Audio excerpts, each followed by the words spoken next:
nuit tombe sitôt ces jours-ci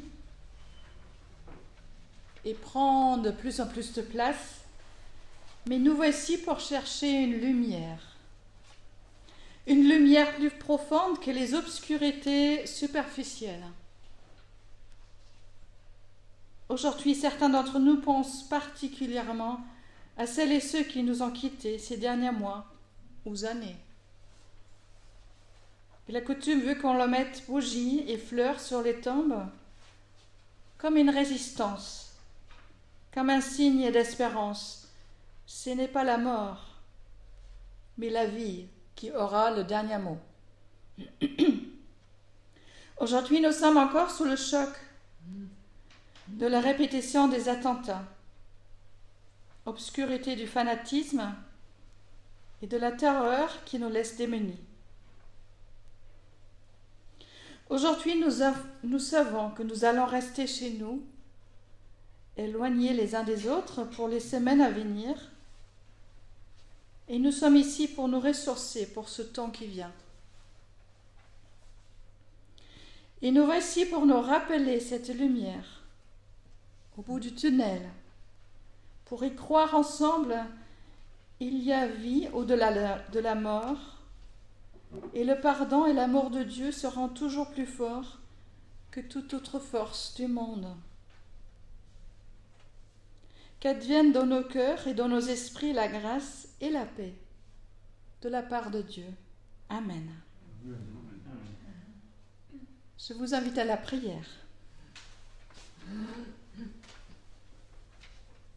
Seigneur, tu n'es pas un Dieu mort. Tu n'es pas un Dieu paralysé. Tu es l'imprévisible, tu es le vivant, tu es l'esprit qui souffle où l'on ne l'attend plus. Tu es la flamme et le souffle qui jamais ne s'arrêtent. Et c'est pourquoi brille toujours, au cœur de ma difficulté de vivre et même face à nos finitudes, la petite lumière obstinée de l'espérance. Amen.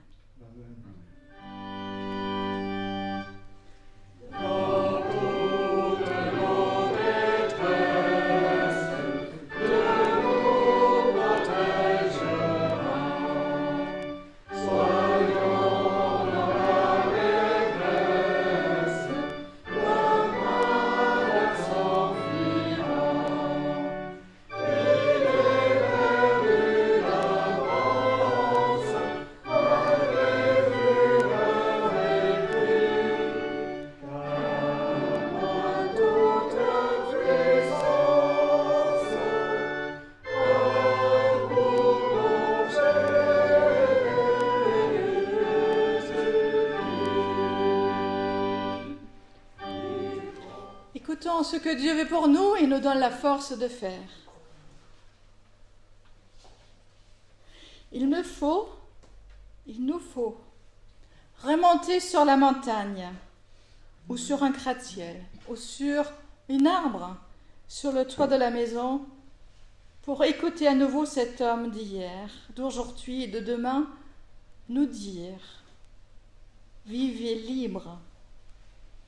Que votre culture ne soit jamais une entrave, mais bien plutôt une porte grande ouverte sur les autres cultures. Vivez sensible, apprenez à percevoir toute forme de vie et d'existence et à en apprécier tout ce qui est bon, vrai et beau. Vivez tendre, sachez rendre votre esprit, votre cœur accueillant et tolérant, même quand ils ne comprennent pas. Vivez juste, en étant fidèles aux situations concrètes, sans coloniser les êtres ni les choses. Vivez créatif, en liant constamment le neuf que vous inventez à l'espérance que vous faites naître. Vivez pur, rejetez toute compromission avec le pouvoir quand il se prend pour la vérité, et même avec la vérité, quand elle choisit d'user de la force. Vivez courageux en cherchant délibérément la paix tout en tenant bon avec détermination jusqu'à la mort. Je vous invite à la prière.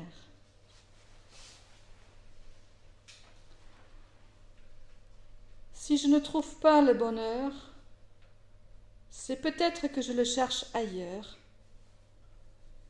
que dans mes souliers, ailleurs que dans mon foyer. Parfois je pense que les autres sont plus heureux, mais je ne vis pas chez eux. J'oublie que chacun a ses tracas. Je n'aimerais sûrement pas mieux leur situation. Comment puis-je aimer la vie si mon cœur est plein d'envie, si je n'aime pas et si je ne t'accepte pas? Le plus grand obstacle à mon bonheur, sans doute, c'est que je rêve d'un bonheur trop grand. Je ne sais pas cueillir le bonheur au compte-gouttes. Je ne sais pas ce que sont ces gouttes toutes petites qui font les océans. Souvent, Seigneur, je cherche le bonheur dans mes souvenirs et parfois dans l'avenir. Alors qu'il me faudrait chercher le bonheur dans le présent, c'est là et là seulement qu'il m'attend. Merci, Seigneur, de me dire que le bonheur, c'est pas un objet que je pourrais trouver quelque part hors de toi. Merci, Seigneur, de me dire que le bonheur, ce n'est qu'un projet qui part de toi et qui se réalise en toi. Il n'existe pas de marchand de bonheur, il n'existe pas de machine de bonheur, il existe des gens qui croient au bonheur. Ce sont ceux-là qui font eux-mêmes leur bonheur. C'est vrai que dans ton miroir, souvent, ma figure me déplaît. Mais c'est vrai aussi qu'il ne sert à rien de briser mon reflet. Ce n'est pas mon miroir qu'il faut casser, mais c'est moi qui devrais changer grâce à toi.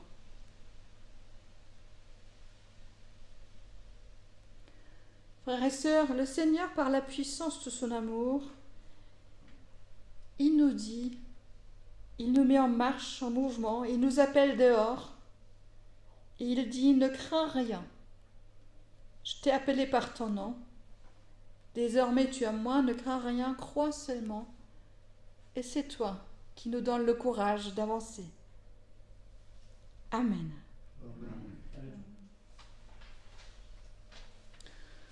Pour ce dimanche 1er novembre, différentes lectures nous sont proposées et j'en ai pris 2 de ces lectures. La première, c'est dans la lettre de Jean, chapitre 3. Voyez à quel point le Père nous a aimés. Nous sommes appelés enfants de Dieu et nous le sommes réellement.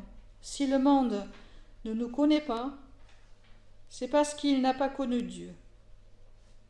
Très chers amis, nous sommes maintenant enfants de Dieu, mais ce que nous deviendrons n'est pas encore clairement révélé. Cependant, nous savons que quand le Christ paraîtra, nous deviendrons semblables à lui parce que nous le verrons tel qu'il est. Toute personne qui place son espérance en lui sera pure, comme Jésus-Christ lui-même est pur. Et le deuxième, c'est le début du sermon sur la montagne, les béatitudes. Donc, Évangile de Matthieu, chapitre 5. Quand Jésus vit les foules, il monta sur une montagne et s'assit. Ses disciples vinrent auprès de lui, il prit la parole et leur donna cet enseignement. Heureux ceux qui sont humbles de cœur, car le royaume de cieux est à eux. Heureux ceux qui pleurent, car ils seront consolés. Heureux ceux qui sont doux, car ils recevront la terre en héritage.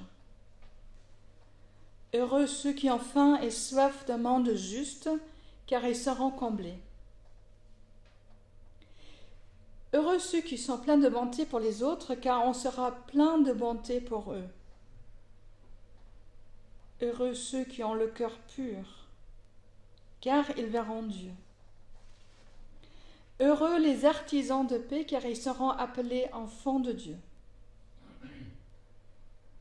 Heureux ceux qu'on persécute à cause de leur combat pour la justice, car le royaume des cieux est à eux. Heureux êtes-vous quand on vous insulte, quand on vous persécute, quand on dit faussement toutes sortes de mal contre vous à cause de moi. Réjouissez-vous, criez votre joie, car une grande récompense vous attend dans les cieux. C'est ici, en effet, qu'on a persécuté les prophètes qui vous ont précédés.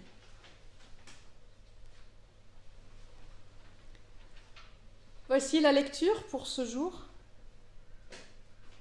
Mais je dois d'abord vous dire que ces jours-ci, je suis plutôt triste et peu rassurée. Autour de moi des malades, des décès même, Covid ou pas. Autour de moi des personnes inquiètes pour leur revenu et leur avenir.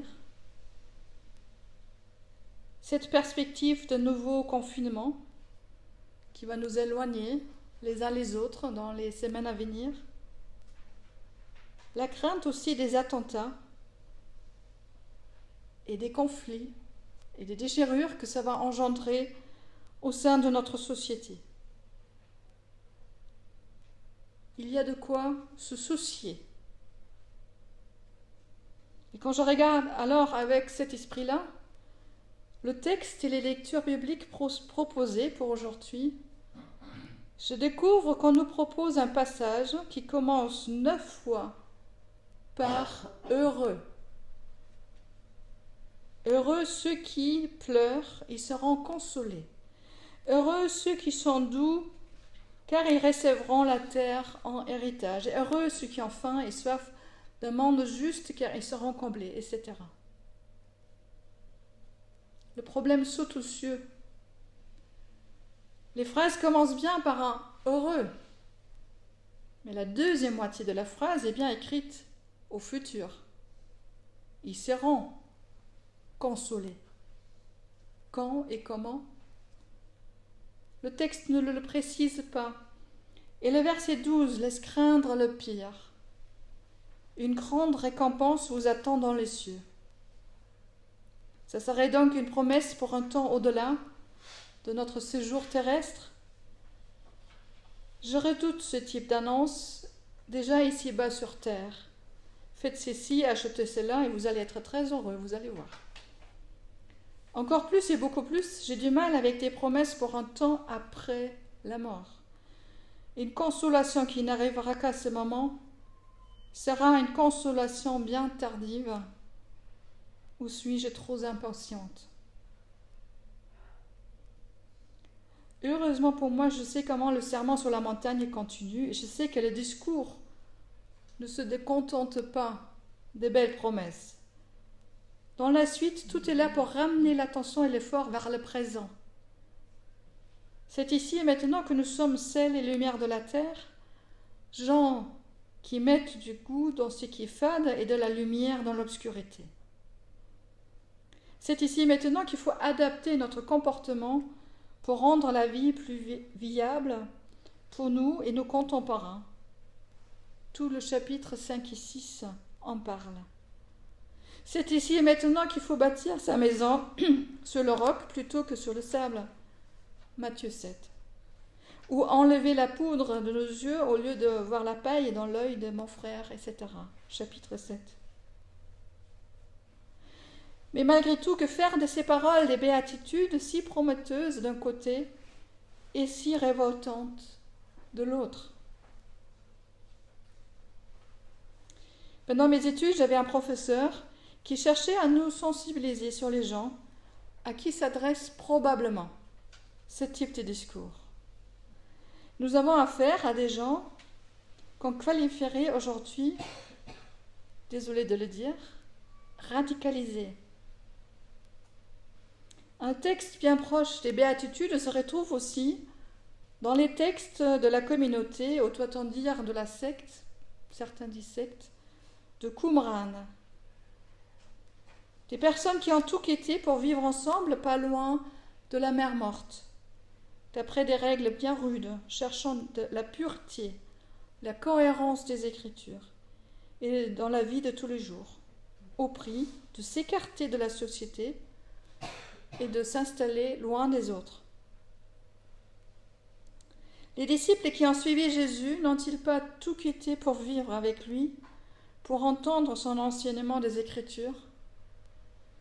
Et celles et ceux qui le soutiennent et qui ouvrent les portes pour les héberger, qui donnent de leur argent pour les nourrir quand ils passent quelques jours avec eux, ne risquent-ils pas qu'on se moque d'eux et de se retrouver en conflit avec leur famille et les autorités religieuses?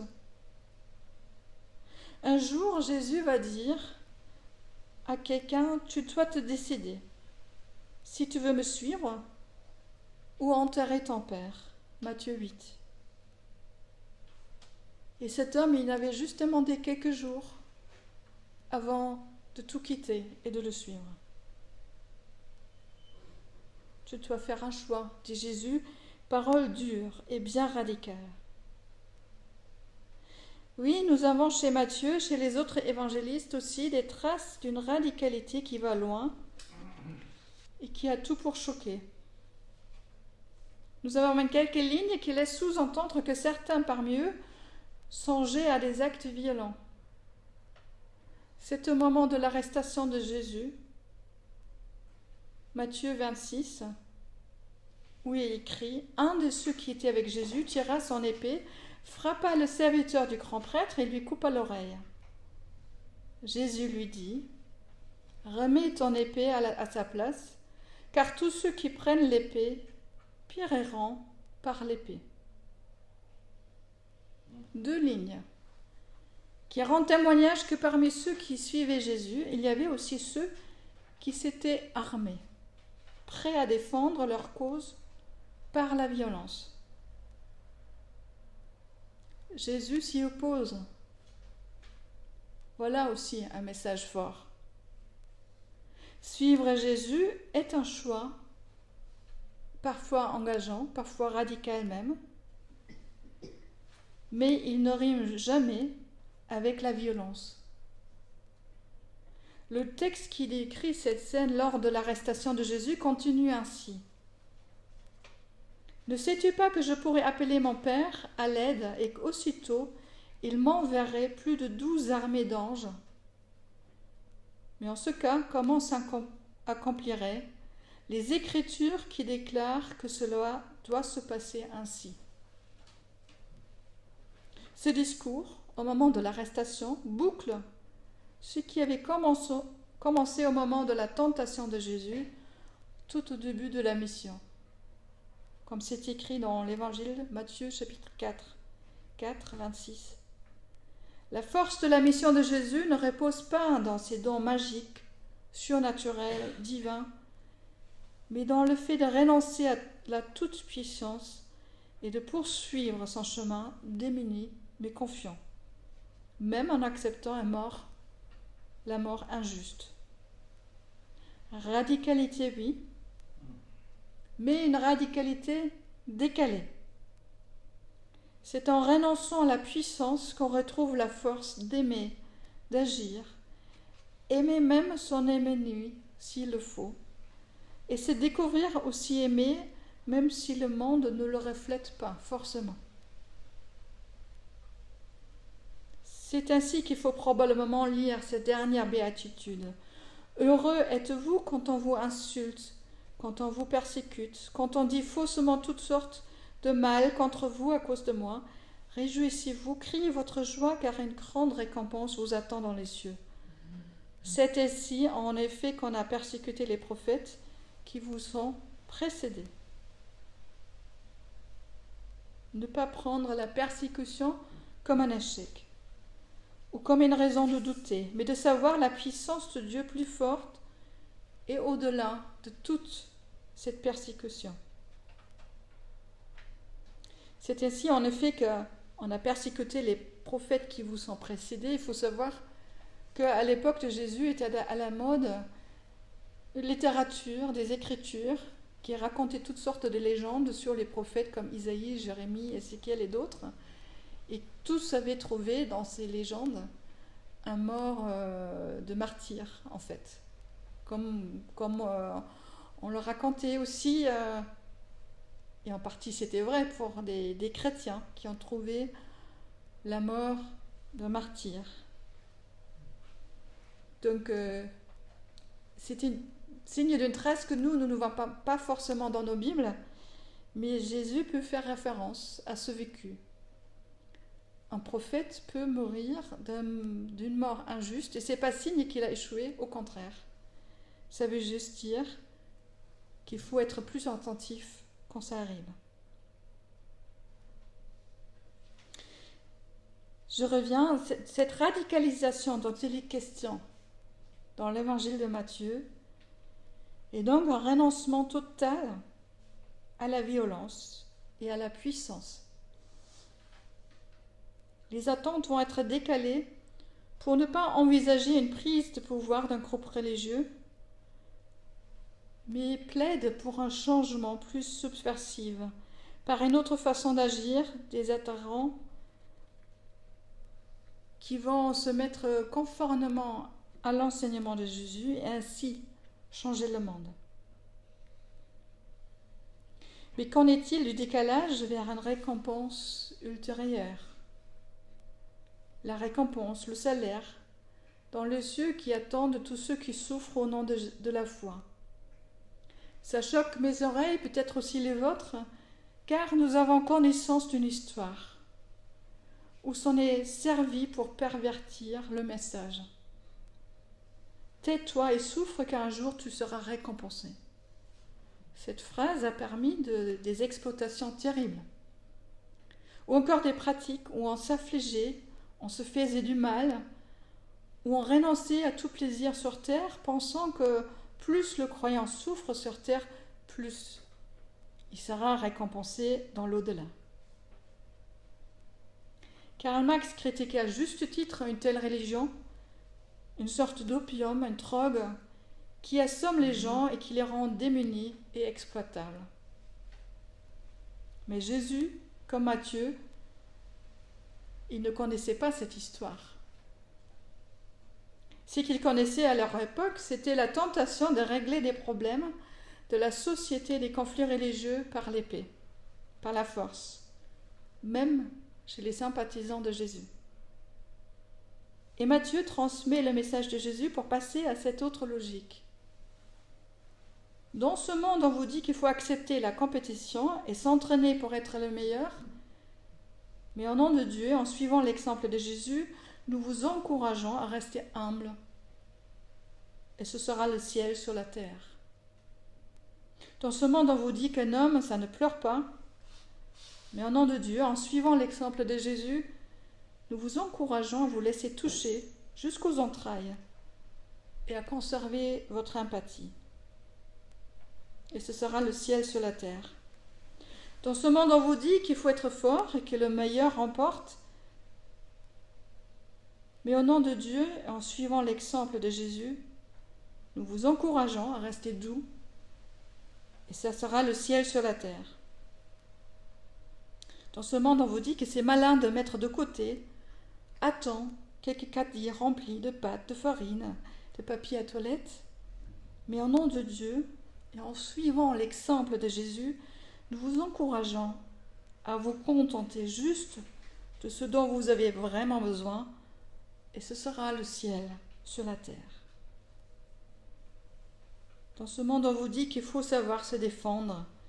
Mais au nom de Dieu, en suivant l'exemple de Jésus, nous vous encourageons à rester doux, d'être plein de bonté envers les autres, de garder votre cœur loin de la haine et de la rancœur.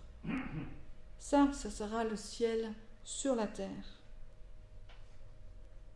Dans ce monde, on vous dit qu'il faut inventer des stratégies de survie, mais au nom de Dieu, en suivant l'exemple de Jésus, nous vous encourageons à expérimenter, à peaufiner tout ce qui peut servir à la paix.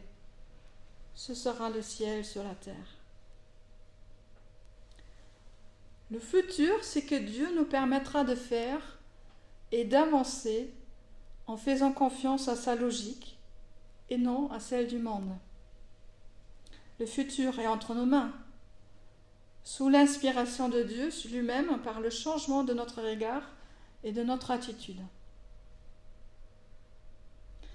Frères et sœurs, j'ai commencé en disant que je suis plutôt triste et inquiète ce jour-ci. Les chercheurs nous promettent un vaccin contre le Covid pour l'année prochaine. Mais personne ne peut nous promettre actuellement un vaccin contre la violence humaine, contre la radicalisation religieuse ou idéologique, contre des raisonnements identitaires et des idées qui nous mentent les uns contre les autres. Or, ce fanatisme peut être bien mortel aussi. Nous venons de vivre de nouveau une série d'attentats. Nous sommes témoins des accusations dans tous les sens, des émotions et de méfiance qui montent. Comment rester humble et doux dans cela? Difficile. Et pourtant, en revenant sur le message de Matthieu, j'ai redécouvert et j'ai essayé de montrer que tout mouvement religieux porte en lui cette tentation de se radicaliser jusqu'à devenir violent. La nôtre aussi. Parce que le croyant croit à une cause supérieure, parce qu'on est prêt à faire des choix, parce qu'on vit dans un groupe qui dit ce qui est bien ou pas. Mais en arriver là n'est pas inévitable pour un mouvement religieux. Conscients de cette tentation, nous devons toujours vérifier, ajuster notre façon de vivre notre foi. Et deux, ce n'est pas le propre de la religion d'en arriver là. Nous voyons bien dans notre histoire que des mouvements politiques et idéologiques ont été bien meurtriers, eux aussi. Et trois, le discours de Jésus transmis par Matthieu me dit que nous ne pouvons pas éviter ou changer ceux qui nous persécutent. Celles et ceux qui ont d'autres convictions et qui mettent de la violence pour le faire savoir. Nous sommes maîtres uniquement de notre propre comportement et de nos convictions. Mais alors, si nous décidons et si nous tentons d'être doux et artisans de paix de notre côté, cela changera au moins cette partie du monde et nous permettra, n'en perdant surtout pas l'espérance, et en cela, être heureux. Amen.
Je vous invite à vous lever, à ce qu'on chante ensemble. J'ai tout remis entre tes mains. Cantique 47, 22.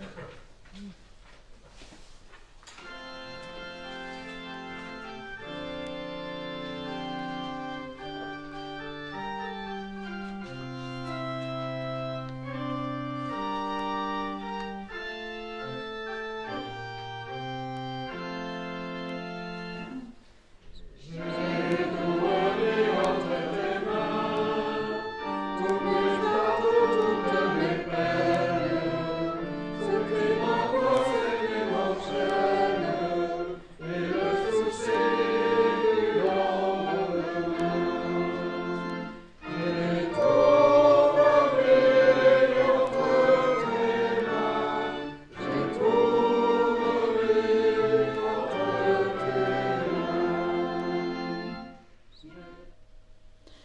Seigneur, donne-moi la force de prendre des risques et prendre le risque de croire en toi. Et quand le monde m'entraîne dans l'autre sens, de prendre le risque de répondre à l'agressivité par la douceur, à l'égoïsme par la générosité. Donne-moi d'entrer dans ta manière de voir. Donne-moi de te ressembler le plus possible. C'est ainsi que je pourrai être ton témoin et un rayon de ta lumière. Ensemble, nous te disons tel que Jésus nous l'a enseigné.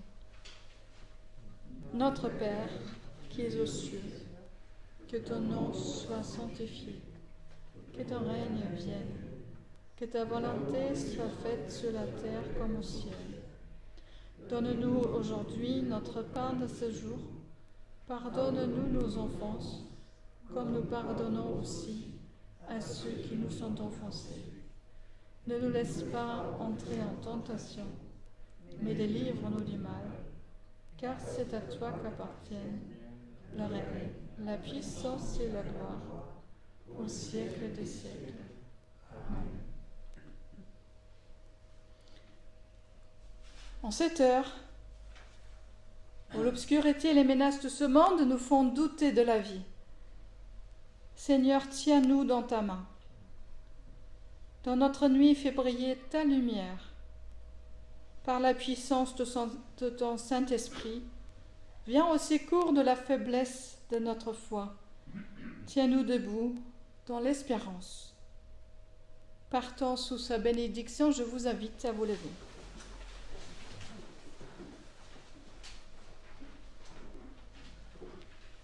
Que le Seigneur te bénisse et te garde. Que le Seigneur fasse briller sur toi son visage, qui se penche vers toi. Que le Seigneur tourne vers toi son visage, qu'il t'apporte la paix, ici et maintenant, et dans les semaines à venir. Amen.